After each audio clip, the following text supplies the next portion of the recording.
Among those defense workers who will be back on the job today will be hundreds of federal technicians that work for the Arkansas National Guard. More than 700 workers will be brought back under a special provision by the Defense Department. It's primary election day for Democrats, hoping for a shot at the seat that was once held by the late State Representative Lois DeBerry of Memphis. You feel like you packed on a little extra holiday weight. I think a lot of people are feeling that way. You might be thinking about heading to the gym. You know, I didn't pack on any weight, but I think I got sexier over the holiday. Absolutely, Rodney. I think Brittany, our camera up, I believe she thinks that.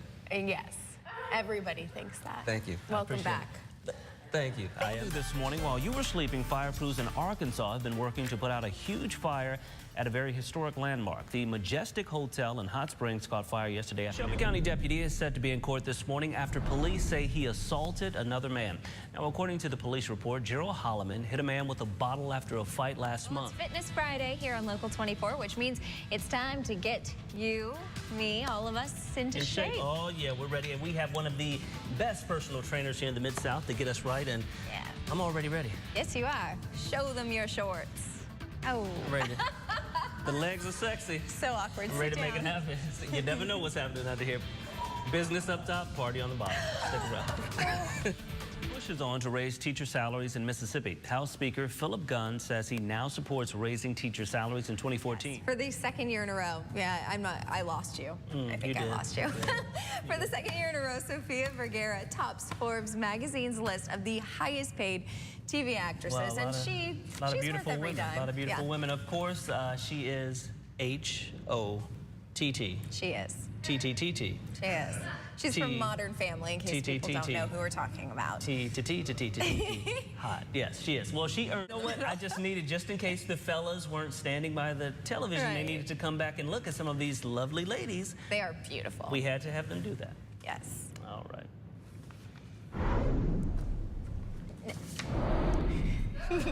Oh, I'm sorry. You're done. You're just in the cloud of Sophia. I was thinking about Sophia, and I got all discombobulated. I tried to stop you. It didn't work. I'm back now. Yeah. I'm back. Now to our Local 24 Consumer Alert. Yeah, I'm here. 321, 321. Passion and high energy. Those are the first things you notice when you catch Local 24 Chief Meteorologist Paul Williams giving the daily forecast. 32 degrees by 3 o'clock. Paul also has another deep passion outside of the Local 24 Weather Center. Since his mid-30s, he's been an avid weightlifter. The harder I push myself, the more it makes me feel, invigorated. There you go. Big squeeze, big squeeze. One day my wife said, you know what, you seem kind of fat. And that was, it snapped just that quick for me. One more, let's go. Since that day, physical fitness has been a part of his lifestyle, hitting the gym at least 4 times a week. At only 46 and with no family history of heart problems, Come on, 2 more, let's go. the thought of having a heart attack never crossed his mind. Finish it out, Paul. Let's go, let's go. That is, until the day it happened. Out of all places, the gym during a CrossFit class. We get started. It's 5 minutes into the class. All we're doing are ropes. Ropes. I'm just doing ropes, right? Just doing ropes. All of a sudden, I'm holding a rope, and my left arm loses strength totally, and I cannot lift up the rope. He knew right away something was wrong. I'm saying to myself, so since I've never lost strength in my arms, I'm going to the hospital right now, and I'm not waiting on the ambulance. I don't have much time. I need to go now. Turns out the years of working out and staying active couldn't compete with his high-sodium diet, packed with canned foods and packaged meat. The result, 99% blockage in one artery of his heart and 100% in another. Dr. Steve Gubin with the Stern Cardiovascular Center says it's those underlying risk factors we all need to look out for. Some things you can do about what we call modifiable risk factors are like high cholesterol, hypertension, smoking, diabetes, physical inactivity. Consider these numbers. Every year, about 715,000 Americans have a heart attack. About 600,000 people die of heart disease in the U.S. every year. And heart disease is the leading cause of death for both men and women. Doug Blankenship, like Paul, is one of the lucky ones. My father died at 42. I was 44. So I had that awareness. He suffered a heart attack this past November. Since then, he's made numerous lifestyle changes. I feel like we're on the right track now, doing the right things, taking care of myself, medication, exercise, diet, comprehensive approach, and to give myself the best chance going forward. Dig, there you go. Paul has made a number of changes as well. Fried foods are out, and he's keeping close tabs on his sodium intake. He's already back in the gym trying to get in fighting shape, so to speak, and he has a bit of a warning for folks not looking out for their heart health. If it can happen to me, you better believe it can happen to you. Words of healthy motivation for all of us. Rodney Dunigan, Local 24 News. Judy Smith never imagined that her life as a crisis manager in D.C. would lead to a hit TV show based on her life and work. She gave me plenty of insight on the show and what it feels like to be the real Olivia Pope.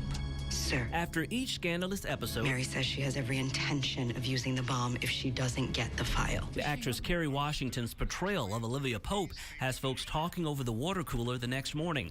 For good reason, the show has it all. Politics, sex, murder. The question is, how close is the show to reality? I didn't sleep with the president. We should probably clear that up. And usually, you know, it's not a thing where you actually move dead bodies from crime scenes. Judy Smith was in town recently to speak to a group at the University of Memphis Law School. Her new book, Good Self, Bad Self, gives everyday advice for those not in the public eye. Smith runs her own crisis management and media relations firm, Smith & Company.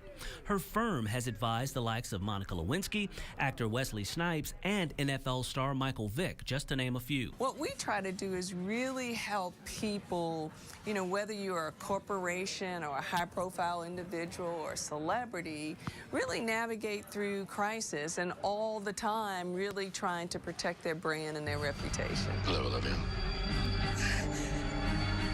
Olivia Pope is a loose depiction of Smith's life and work. Smith says Kerry Washington certainly brings something special to the character. Oh, she's great. I talked to her yesterday. She's amazing. She does a wonderful, wonderful job, and happy to have her. Among her long list of accomplishments, she served as deputy press secretary to President George H.W. Bush.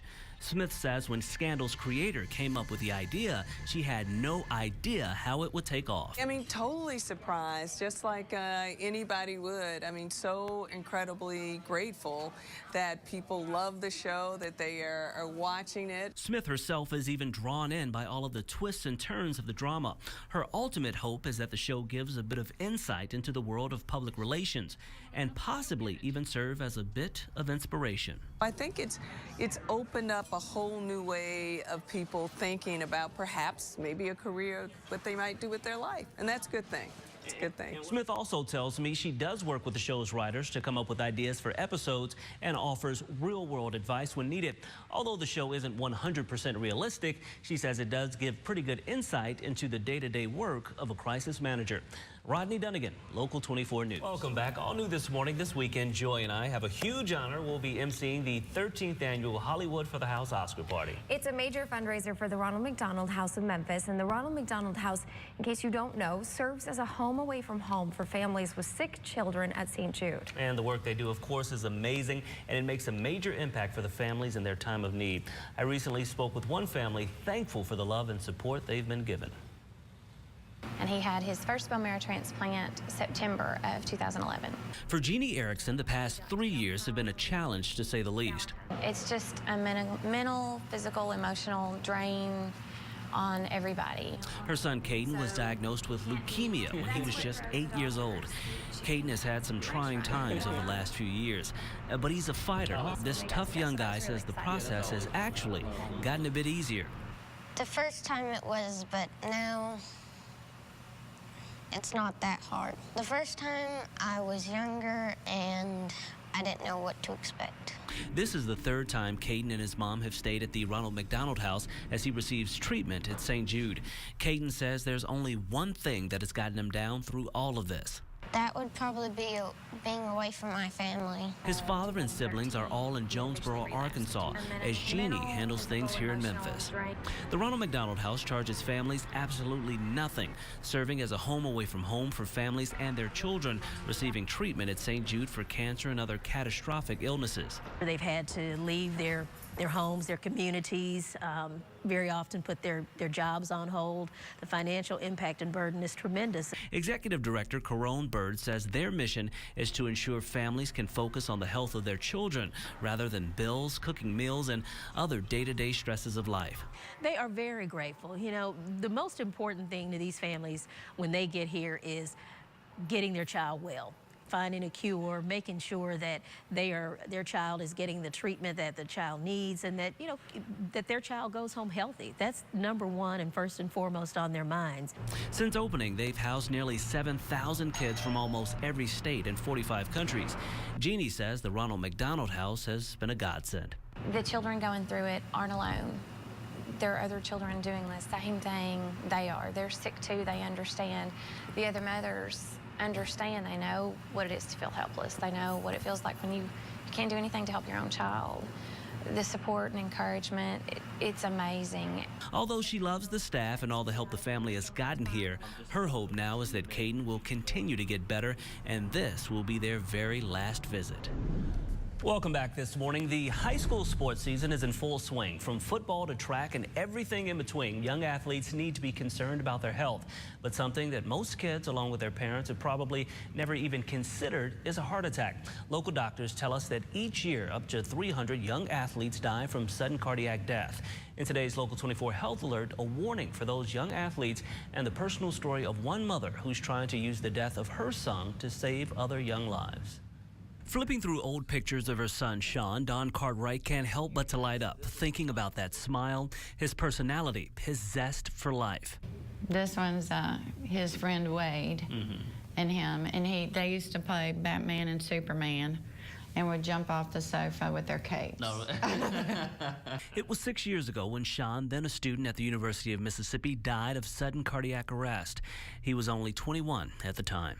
It was a total shock when we got the coroner's report. Since then, Cartwright has been on a mission to save lives. She founded the Mid-South chapter of the Sudden Cardiac Arrest Association. The goal of the group is to raise funds to place a portable defibrillator in every school in DeSoto County. Sean was a graduate of Hernando High School. So far, the group has placed an AED in every middle school in the county. They've also helped with training on those devices. I don't think anyone thinks it'll happen to them. Unfortunately, Sean's story is not unique. The former high school athlete had an underlying heart condition that no one knew about. In fact, Dr. Bunker Stout with the Stern Cardiovascular Foundation in Germantown tells us each year across the country, up to 300 young high school and college athletes die from sudden cardiac arrest.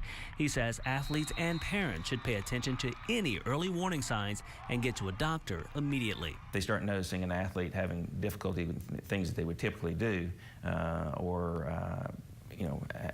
getting dizzy, feeling like they're going to pass out, then it's obviously time to stop and get that person checked out. Cartwright is hopeful more folks get that message. She also plans to continue her work to ensure her son's death ends up being someone else's lifeline. If we can just save one life, just one life.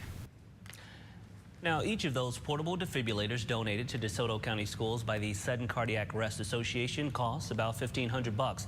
The organization holds a golf tournament each year to not only raise funds, but also to raise awareness about this very important issue as well. For more information about this group and how you can help, simply head to the Find It section of localmemphis.com.